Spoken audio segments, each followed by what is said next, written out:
আসসালামু আলাইকুম। আমি মোহাম্মদ আমজাদ হোসেন লাবলু, মনিরামপুর উপজেলা পরিষদের নবনির্বাচিত চেয়ারম্যান ও মনিরামপুর উপজেলা আওয়ামী লীগের সিনিয়র সহসভাপতি।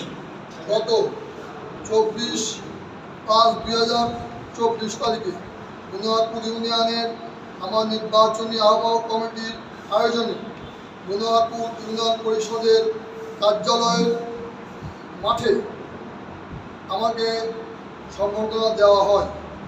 সম্বর্ধনা শেষে আওয়ামী লীগ, ছাত্রলীগ, যুবলীগ ও বিপুল সংখ্যক নেতাকর্মী নিয়ে আমি ইউনিয়ন আওয়ামী লীগের কার্যালয়ে যাই এবং নেতাকর্মীদের নিয়ে আলোচনা করে চলে আসি।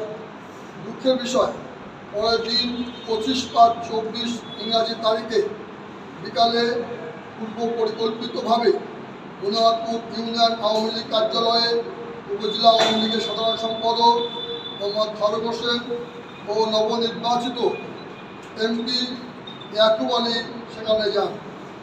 তারা কার্যালয় খুলে একটি সাজানো নাটক করে।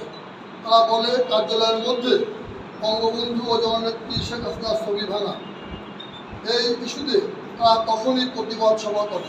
সেখানে আমাকে সহ ইউনিয়ন আওয়ামী লীগের সাধারণ সম্পাদক মাস্টার সিদ্দিকুর রহমান ও অন্যান্য আওয়ামী লীগ, যুবলীগ ও ছাত্রলীগ নেতৃবৃন্দ এবং অত্র ইউনিয়ন পরিষদের চেয়ারম্যান আক্তার ফারুক মিন্টুকে দোষারোপ করে। অথচ অত্র ইউনিয়ন পরিষদের চেয়ারম্যান আদৌ সেখানে ছিল না। আমি উপজেলা পরিষদের চেয়ারম্যান হয়, সে আমার পরিষদের সদস্য।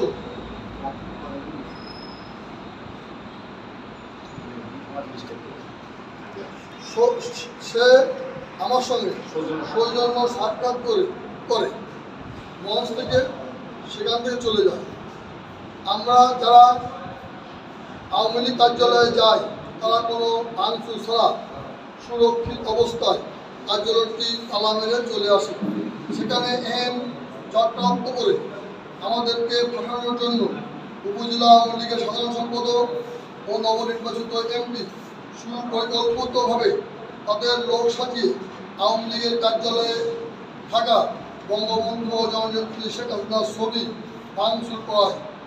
এমন জঘন্য কাজ কোনো পরীক্ষিত নিবেদিত আওয়ামী লীগ কর্মী করতে পারে না। যারা নবগত আওয়ামী লীগ নেতা, শুধুমাত্র তাদের পক্ষে এই জঘন্য কাজ করা সম্ভব। আমরা পরবর্তীতে জেনেছি পাশের ক্লাবঘরের মধ্য হইতে আওয়ামী লীগ কার্যালয়ের মধ্যে প্রবেশ করা যায় এবং ওই ক্লাবঘরের চাবি জৈনক আব্দুল সবুর নামের এক ব্যক্তির নিকট ছিল।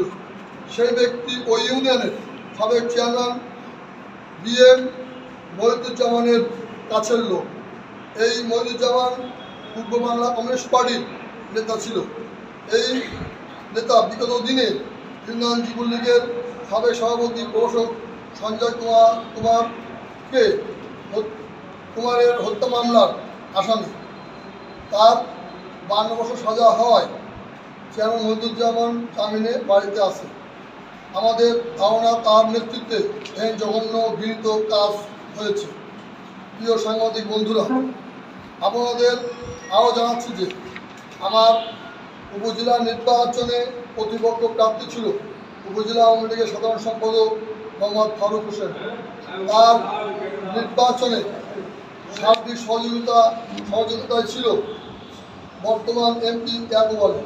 তারা পূর্ব থেকে আমার বিরুদ্ধে ষড়যন্ত্র করে আসছিল। পূর্বেই তারা একাধিকবার বলেছে আমার বিজয়ের পর মনিরামপুরে তাদের স্বতন্ত্র নেতাকর্মীকে মারধর করে হাসপাতালে পাঠানো হয়েছে। আমি চ্যালেঞ্জ করছি, আমার নির্বাচনের পর প্রতিপক্ষের একজন কর্মীও মার খেয়ে হাসপাতালে যায়নি বা কেউ থানায় অভিযোগও করেনি। মিথ্যা প্রচার ও ষড়যন্ত্রের তীব্র প্রতিবাদ করছে। অথচ আপনারা দেখেছেন জাতীয় সংসদ নির্বাচনে স্বপন ভট্টাচার্য নৌকার প্রতীক দিয়ে নির্বাচন করে পরাজিত হলে ইগলের কর্মীরা মনিরামপুরের 17 আওয়ামী লীগের কর্মীদের মারপিট করে অনেককে বাড়ি ঘরে উঠতে দেয়নি। তারা অনেকগুলো মাছের ঘের দখল করে নিয়েছে। তাদের অত্যাচারে অনেক আওয়ামী লীগের নেতাকর্মী এলাকা ছেড়ে পালিয়ে যেতে বাধ্য হয়েছে। কারণ বর্তমান নবনির্বাচিত এমপি কখনো কোনোদিন আওয়ামী লীগের রাজনীতির সাথে জড়িত ছিল না। এমনকি এমপি বর্তমান এমপি আবু আলী বিএনপি ও জামাতের উন্নয়ন হিসাবে পূর্বে কাজ করেছে, মনিরামপুরবাসী তা জানে। প্রিয় সাংবাদিক বন্ধুরা, আমি আপনাদের মাধ্যমে প্রিয় নেত্রী বাংলাদেশ আওয়ামী লীগের সভানেত্রী জননেত্রী শেখ হাসিনা এবং সাধারণ সম্পাদক উপদের কাদের নিকট আবেদন করছি যে বঙ্গবন্ধু ও জননেত্রীর ছবি তারা ভাঙচুর করেছে তার সুষ্ঠু তদন্ত করে দোষীদের উপযুক্ত বিচারের আওতায় আনার জন্য জোর দাবি জানাচ্ছি। জয় বাংলা, জয় বঙ্গবন্ধু।